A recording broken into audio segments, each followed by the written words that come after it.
Tu vas nous parler d'un petit désagrément qui peut donner de grands complexes. Ce sont ces petites taches brunes qui peuvent naître sur le visage, sur les mains principalement. Il y a quelque chose à faire contre ça? Alors oui, Thomas, déjà avant tout, la prévention. Le tout, c'est d'éviter d'avoir ces taches qui apparaissent. Donc, j'avais parlé la semaine dernière de notre fameux capital soleil. On estime que c'est pas normal d'avoir des taches de vieillesse, ces taches brunes qui apparaissent avant l'âge de 45 ans. Donc, si c'est déjà votre cas, ça veut dire que vous Hmm. avez déjà bien entamé ce capital soleil. Donc, je rappelle les règles de base, hein. On évite d'aller au soleil entre midi et 16 heures. Et si on a déjà des taches ou si on a la peau claire et que donc on a la peau la plus sensible, on se met un écran total 50, toujours des écrans totaux qui préservent les fonds marins, c'est mieux aussi pour la planète, afin justement d'avoir une protection. Par contre, si les taches sont là, eh bien voilà, j'ai quelques astuces à vous proposer qu'il faudra persévérer. Et Ah, c'est là le mot-clé, la persévérance, puisque les tâches ne sont pas arrivées comme ça et donc elles ne vont pas repartir aussi vite. On va parler en premier lieu d'une huile végétale très connue, l'huile d'argan.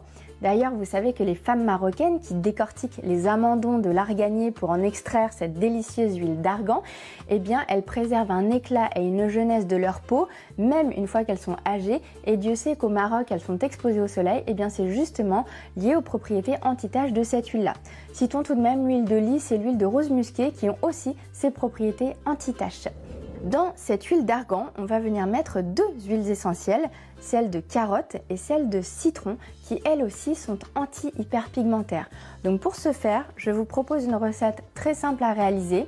Il vous faudra juste un flacon en verre vide de 30 ml, teinté et avec un petit compte-gouttes. Et dans ce flacon vide, vous venez mettre 60 gouttes d'huile essentielle de carotte, c'est-à-dire 2 ml, 60 gouttes d'essence de citron, donc là aussi 2 ml, et on complète jusqu'en haut du flacon de 30 ml avec de l'huile végétale d'argan.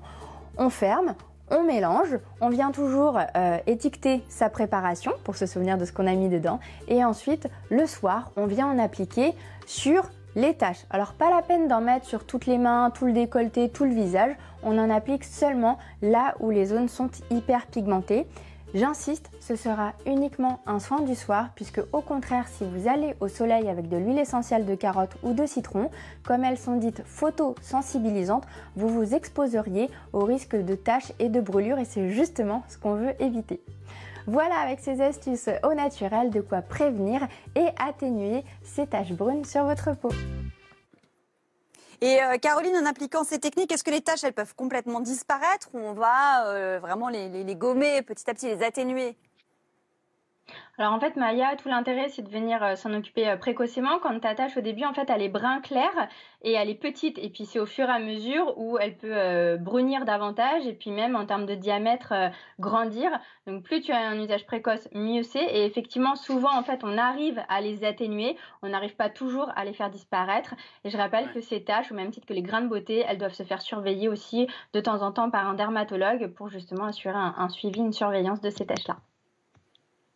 Parfait. Bah, merci beaucoup Caroline. On te retrouve tout à l'heure pour les cas pratiques.